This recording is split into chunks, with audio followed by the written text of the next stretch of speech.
What's going on, everybody? Welcome back to the channel. We are doing our first moto vlog on the R1 today. It's a 2001 Yamaha R1, also known as a 5JJ model, and these bikes are a ton of fun. I mean, even though it's 20 years old, literally to this day, it's an awesome bike. You know, they're very easy to work on. They are carbureted. It's the last year that they actually made carburation in these things. 2002 is when they started going to fuel injection.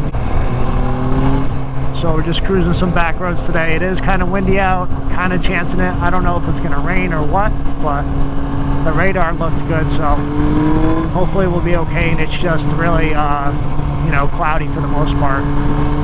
But more back to this bike. So living on the East Coast where I currently am, there was not a lot of good bikes. You know, bikes that were in good shape. When I first went to get this, I was searching around locally and everything was beat to shit. You know, dents in the gas tank, or it was crashed, or, you know, whatever it was, but there was really not anything in good shape around here. So I literally drove to Ohio. Yeah, 12-hour drive, and it was worth every single penny. The bike's in like showroom condition for a 20-year-old bike. Still has the original turn signals on it in the front. They did the fender eliminator, which was good. Bike's basically stock for the most part. It's just got a two-brother slip-on, which sounds pretty good. The bike's pretty quiet anyway, so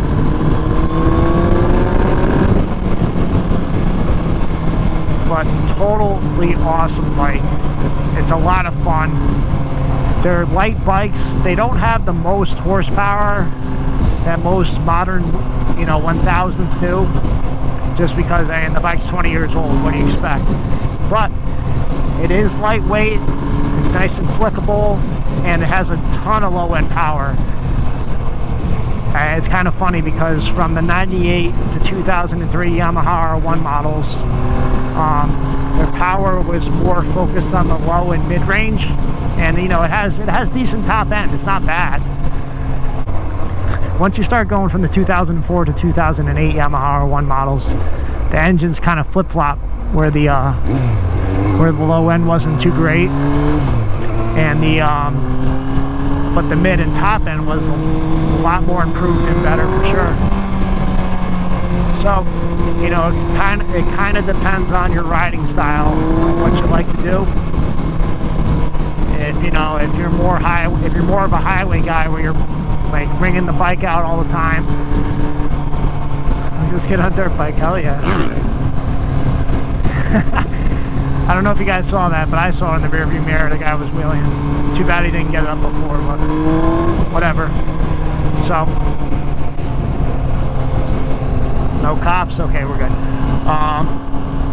But, yeah, so 2004, 2008, great mid and top end. Low end was kind of weak.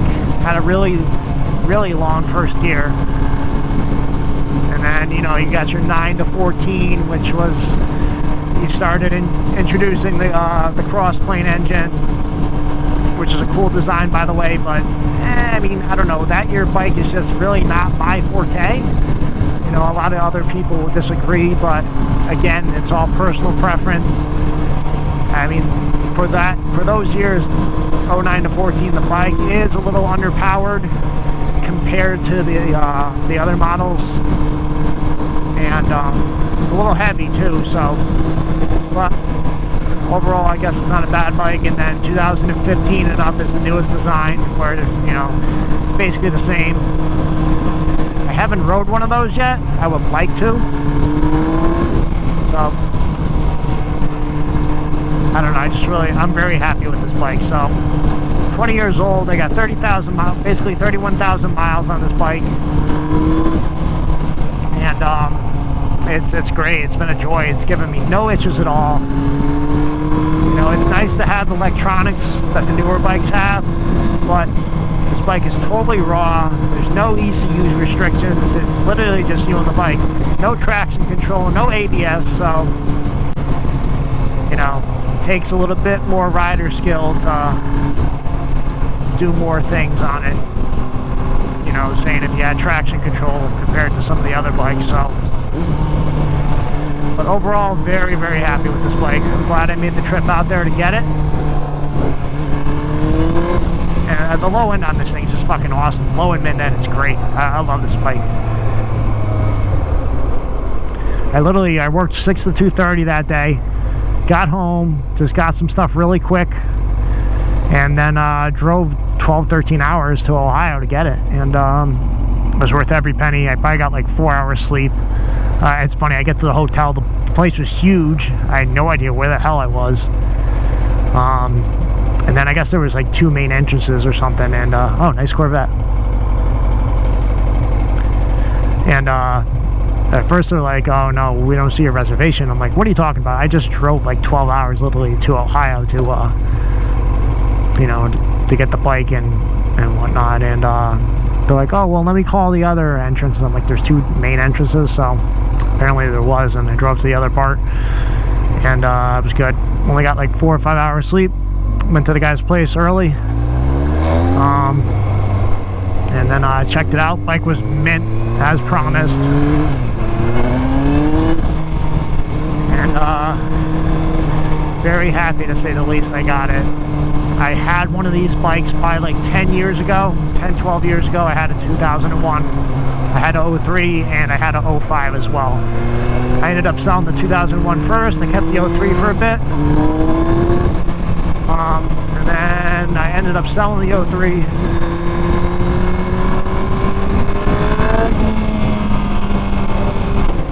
And then I had the 05 for a while, and the 05 was nice. I just did some pretty good mods to it. I had some raw velocity stacks on it, a power commander with a tune, GYTR slip-ons, and I think it had a K&N air filter. I can't remember, but it had some type of aftermarket air filter, and the bike was good. It ran great, had good power to it.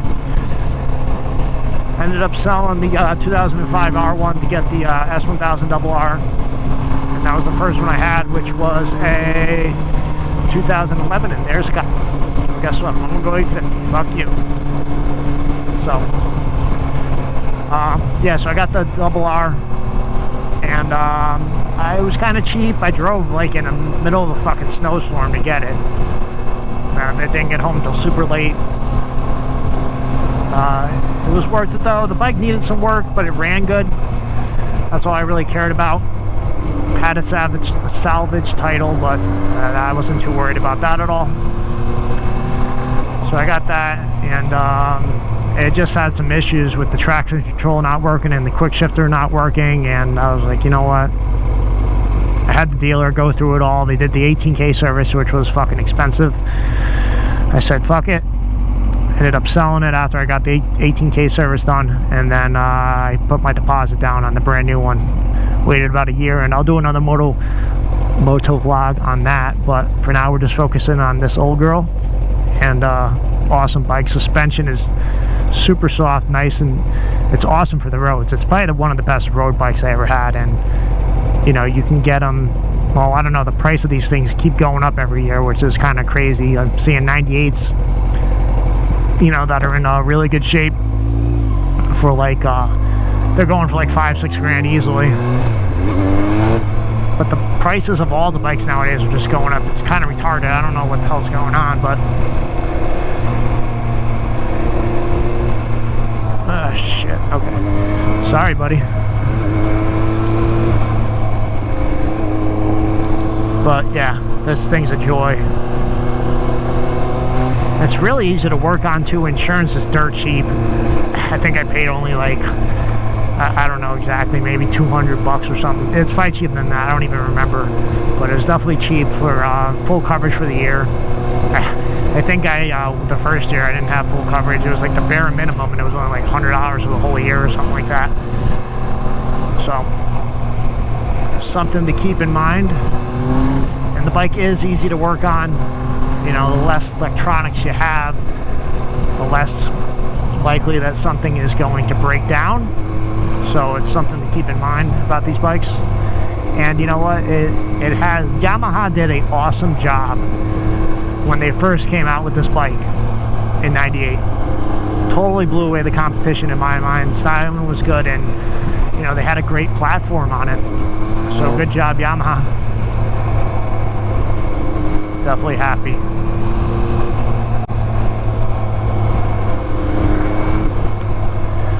Usually there's some pretty good back roads over here.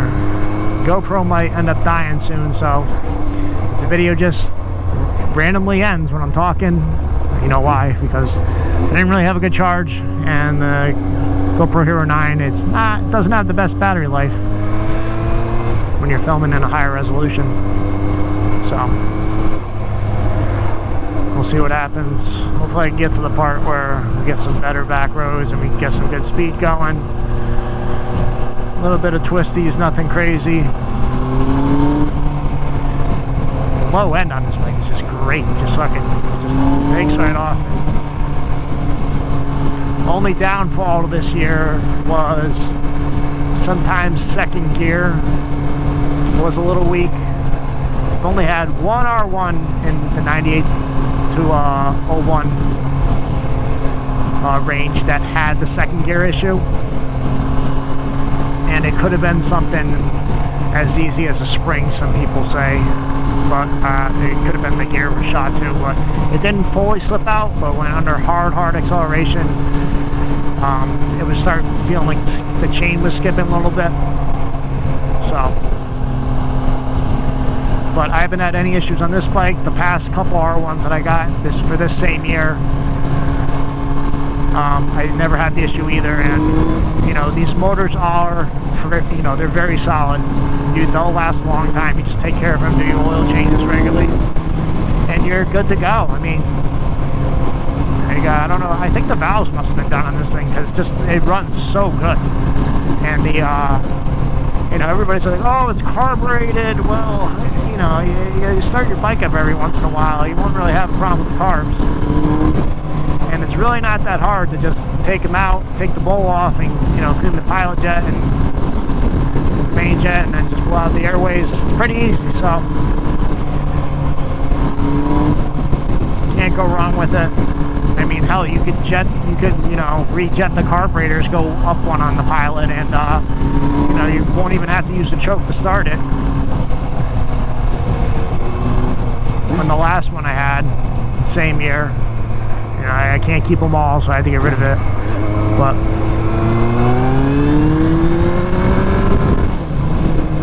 I don't know if that's a cop on me. I'm just gonna chill out. But yeah, no, the last one that I had that I ended up selling, it didn't have second gear issues. I ran that thing out the red line second gear, it didn't pop out at all. So that's how you know you're good. So if you ever go to test ride in a 98 to 01, make sure you can safely get to red line in second gear without killing yourself or crashing the bike. And you're good to go. I mean, I've seen, you know, miles on a 2003 R1 that was like over 100K. It was like 127,000 miles, that's really good to see. That just goes to show you, if you take care of your shit, okay, it's not a gun, that you're good. And the motor will last. I think most of these miles, or most of the miles on this bike, was probably like highway miles, at least from what I can tell. I could be wrong, but either way, bike runs great. It doesn't have any issues starting it when it's hot. Starts right up when it's cold too. I just had to get a new battery for it. I've had this particular one a little over 2 years now, and the battery that was out of there probably lasted like easily 5 years. So I just went to Battery Bolts Plus, got a, you know, simple battery for this thing, and it's not like it needs a lot to crank over. The old battery that was in here was shot for at least a year. It was definitely shot. And, you know, I was still able to start the bike, just give it a little gas, fired right up. No problem. So, yeah, awesome bike's cheap. You know, I still wish that they made some full acrobatic, whatever the hell you want it, full Acra exhaust for these things. That would be awesome, because I would definitely be a buyer. I did see someone end up putting a slip-on from I think a 2015 S1000RR onto one of these years, and they just got a little link pipe and made it work. So, you know, I would like to maybe do that, but it's not really a necessity. The Two Brothers exhaust on this thing is fine. It sounds pretty good. The bike's not super loud either, so, you know, longer rides are a little bit easier on the ears.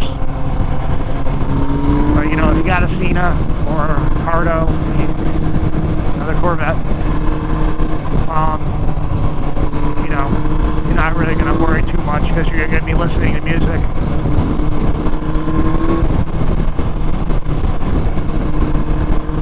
Like, if these cars weren't on this road right now, I would be out. I mean, we're doing like 66. It is kind of windy out today. I think we got like 10-mile-an-hour winds today. So, I apologize if the wind is a little excessive. I mean, you can only do so much.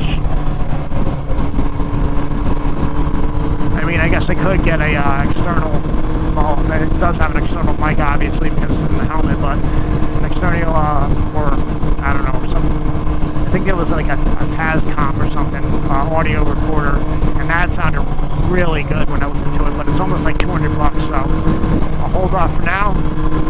Oh, this guy's killing my turn. I just want to fucking rip around this turn. But at least he's not going like 40, so I'll give him that. But the audio seems to be pretty good with the Hero 9 and the Purple Panda. I do have the media mod to clean it up a little bit, so we don't have to get that.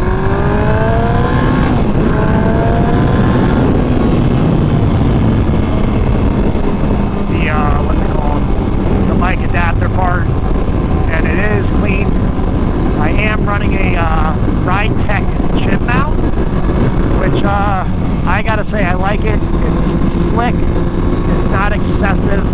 I think the chin mount from chinmounts.com, I believe it stuck out a little more, and I didn't really like that. I wanted to make it as low profile as possible.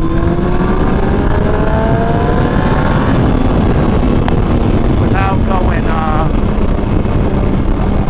you know, going all over the place with having this whole shit on my helmet. So I think the important thing to do is when you get your Purple Panda mic, if you do get it, I do suggest it. It's a good mic. And we're still recording, thank God. Okay.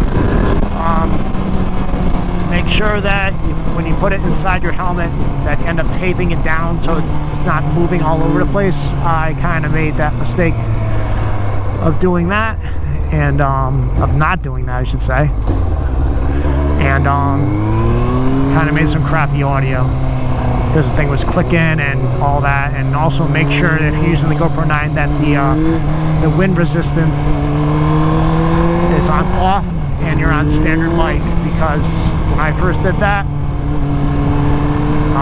yeah, the audio was shit, and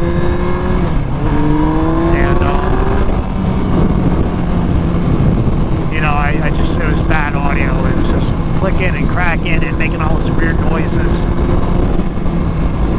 So, figured it out thanks to, you know, some YouTube videos I ended up watching, and it worked out good. So, one thing I love about the GoPro is you can get some pretty damn good, clean quality video out of this thing when you're doing 5K or 4K. And yeah, it does take up some, you know, some space, but hey, it's whatever. Just get a bigger memory card and make sure your GoPro is fully charged. There is some settings that I believe you can shut off.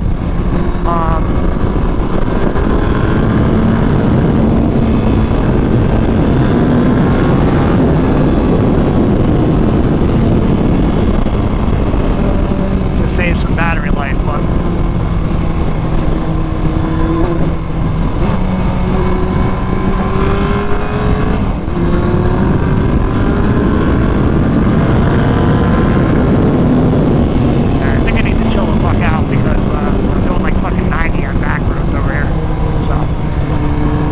down a bit.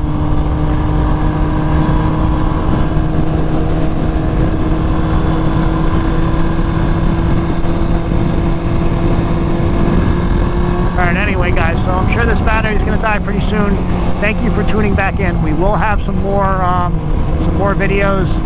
Give it a thumbs up, turn your notifications on, and like I said, we'll be doing a lot more moto vlogging for your viewing pleasure, so make sure you guys subscribe, please. And we're gonna have a lot of cool content, you know, and it's not just gonna be bikes, it's gonna be dirt bikes and quads and other street bikes and you know, whatever we got. It might be on the boat. We'll be doing a bunch of shit. So alright guys, take care. See you in the next one.